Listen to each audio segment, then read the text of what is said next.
Consequence Podcast Network.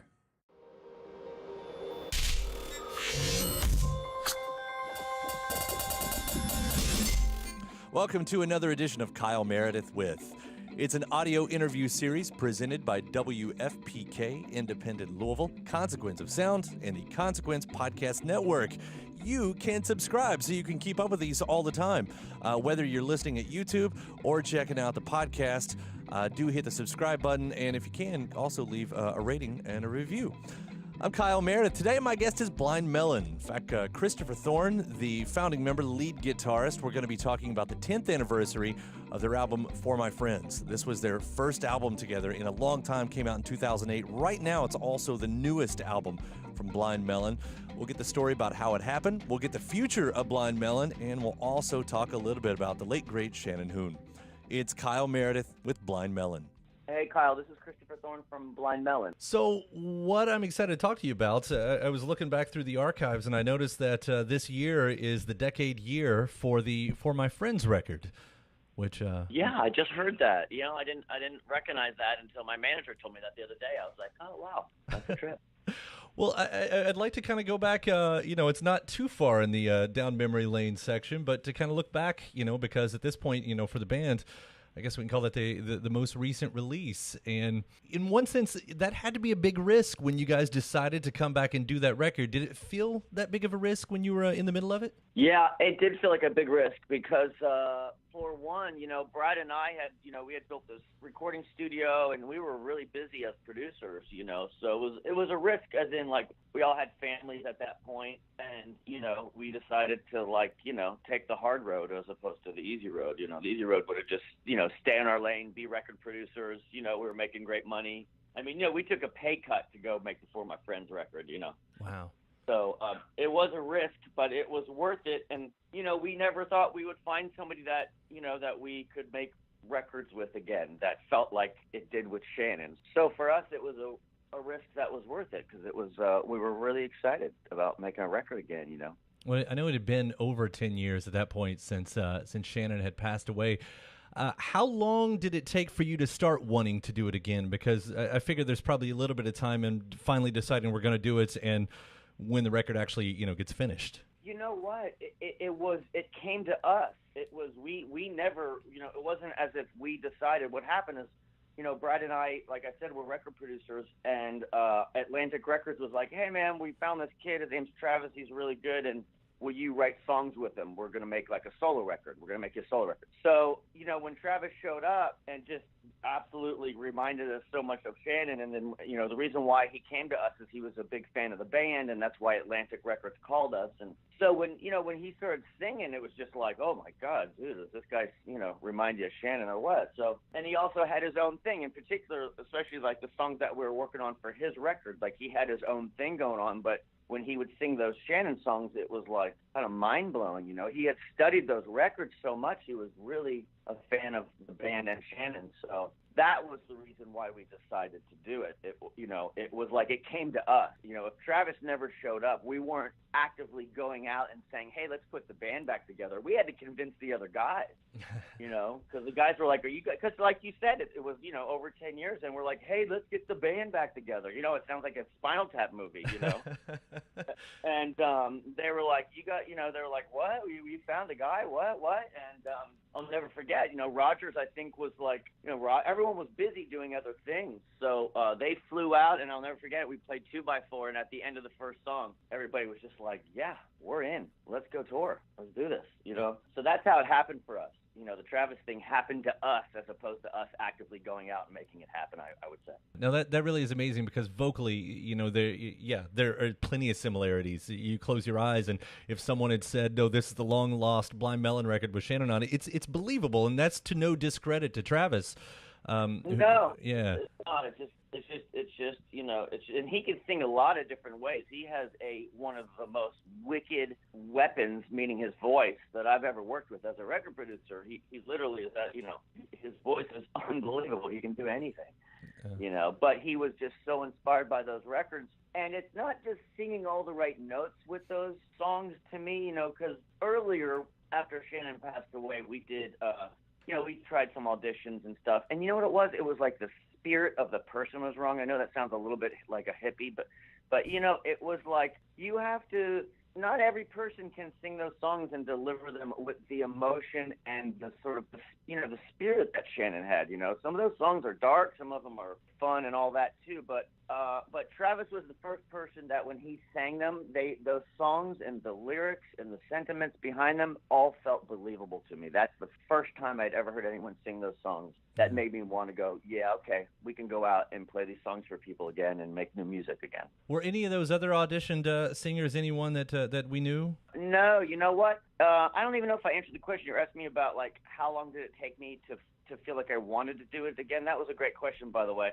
And it took me a long-ass time is your answer. And I got sidetracked, but right after Shannon passed away, you know, we didn't know any better. We just didn't know what to do. So we just were like, we got to move on. We got to go on. We got to find a guy, you know. So Rogers, talked to Rolling Stone, and this, you know, pre-internet days. So we put out an ad in Rolling Stone, and literally we had boxes and thousands and tens of thousands of, you know, back in those days it was cassettes and stuff, you know, people sent us to be the new singer. And here's the truth. I couldn't listen to one cassette tape because it was just too damn painful. Yeah. You know, Rogers would say, like, hey, I really like this guy. Listen to that tape. And I just couldn't do it. I mean, honestly. So the band never happened back there. I was not ready. I think that was one of the questions you're asking. Oh, yeah, I just wasn't ready. It took me many years to answer the question. It took me many years. It took me until meeting Travis that many years later, where I finally felt good about going out and doing it. You know what I mean? I mean, it was so painful to me. There were times when I'd be on vacation with my family in a hotel, and I would just have a moment, because, you know, hotels remind you of being on the road, you know. And that's the last time I ever saw Shannon was in a hotel, really, you know, in an elevator in a hotel, actually. So, you know, things like that would just be so painful for me, even when I wasn't on the road, even when I was just, like, hanging out with my family in a hotel. I'd be like, oh, God, I have to get out of the hotel. It's driving me crazy. Bringing back bad memories, you know. And then for some reason, when Travis happened, it felt good again, and it just felt good to play those songs, and I didn't have those feelings anymore. So going into this record, then, For My Friends, there's that line right at the beginning of it that summer's come and gone and winter needs a song, and I guess I'll keep moving on with the song I have in my head. Musically, did you all want to address the past? Was that part of the conversation? No. That's just, that's not something we, like, discussed, like, hey, we should address it. Obviously, I had written a song, that song in particular that you're talking about, I absolutely love, and Rogers and Travis wrote that. I think that might be one of the first things that Travis wrote on, and like Rogers sent in like the guitar stuff one night, and literally by the next like morning we woke up and Travis was like, oh yeah, I wrote this, and we were like, oh shit, it's on, you know. Like For My Friends, that actual song was one of the first songs written, and when I heard that, I thought this could have been on the Soup record. Oh yeah. You know what I mean? Mm-hmm. So I was like, it's on. Fuck, holy shit. You know, it's on, you know. But yeah, I just felt, you know, when I heard that song, I thought, oh, okay, we're really on to something here. This feels like something. It feels like the next record for us. Yeah, well, that's why, you know, it does feel like it was the next record. And it was the next record, obviously.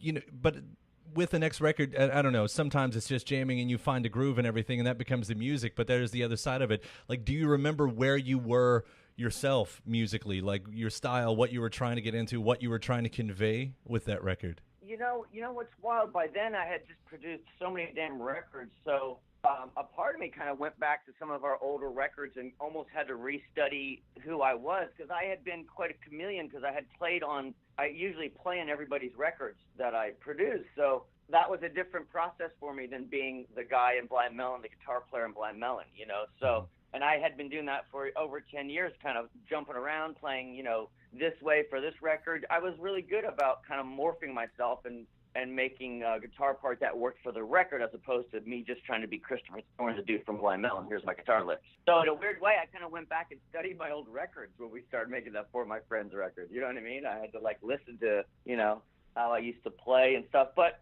I never stopped writing, so I still had a lot of things around, you know, that were still reminding me of Blind Melon songs, you know. And I had written a song called Laugh Laugh, maybe for no reason. I just happened to write it about Shannon a few years before we met Travis. So, you know, when we met Travis, I was like, okay, well, I did write this one about Shannon. So, and that's another one that we worked up and stuff. But I was always kind of writing, so I just kind of went through and kind of found the songs that I just felt like they were right for the Blind Melon record. Well, it was a fantastic record. It is a fantastic record for my friends. As I say, at 10 years old now, it's also the most recent. Do you guys think there will be another Blind Melon record, and does there need to be? I don't know that there needs to be, but you know what? We're musicians, and we go forward and we make records, and that's what we do. And it's up to other people to judge us whether or not we should be making them or not. You know what I mean? But I do. Yeah. In the end, it's like this is what we do, so we are still going to do it, even if we suck and fail at it. We're still going to do it. But I have to say, and I know every band says this, I feel like we're writing the best songs of our career right now, even though it's late in our career. I actually do feel that, and this weekend I've been mixing the new single, or the new song, I should say, not single. The new song for the next Blind Melon record is we've been writing a bunch, and we have a song and a video done. So we just mixed the song last night, actually. Wow, no, that's really exciting. Do you know the timeline yet, or is this just like working as you go? You know what? The timeline we're trying to figure out. I mean, we cut in December. The guys all came out to Los Angeles. I have a recording studio here in Silver Lake, and they came out. We cut 7 or 8 songs. I think we cut 8 songs. So we're deep into it, and it's like the drums and bass and things like that are done on about 8 songs. So we're just kind of finishing them up. So timeline-wise, no, I don't have a timeline, but I wish I did. I mean, I'm dying to do it. I mean, this is all I do, so I've been excited to write, for the next Blind Melon record, and everybody's been writing stuff, and it's been really great. It's been fun. Awesome. And so in the meantime, no, I wish I had a timeline. Yeah, I was gonna say. In the meantime, you guys still got shows coming up. You're still doing little spots here and there, right? Yeah, doing little spots here and there, and then trying to figure out some sort of like longer term tour. We just did like a full a week in a row, which we haven't done in a while. Normally we kind of pop out and do the weekend gigs because other people have other jobs and stuff that they do. But we just did a week, and it was so fantastic. We had such a great run. So we're gonna try to figure out something in the fall. So we're not sure if we're gonna release an EP in the fall, or these days people release stuff so differently. Maybe it's like, oh, you release a song this month, and you wait 2 months and you release another song, and then people release things so uniquely, I should say, in this new atmosphere of the music business. So we're just trying to figure out the best way to release it. Awesome. Well, Christopher, I can't wait to hear it. And until then, I can say again, happy birthday, congratulations, happy 10th anniversary, whatever that is to all my friends, because it's a great one. I appreciate that a lot, man. I really do. Well, and it was a pleasure talking to you. Hopefully we'll get to catch up when the new music arrives. Awesome, man. Well, good talking to you too, man. I appreciate it. Yeah, thank you, man. It was a pleasure. Okay. I appreciate it, man. Thanks a lot. All right, take care. Bye. Bye-bye. Hey, thanks so much to Christopher Thorn of Blind Melon for giving me that call. As he mentioned, keep your eyes and ears peeled there to hear about the next Blind Melon album that they're currently finishing up right now. Hey, you can subscribe to Consequence of Sound's YouTube channel to keep up with your favorite artists and interviews. And if you're checking out the podcast version of this, please do consider leaving a review and giving it a rating at iTunes, Podchaser, wherever you're getting it from. And then head over to WFPK.org, where I do a show every Monday through Thursday from noon to 3 Eastern. I'm Kyle Meredith, and I'll see you next time.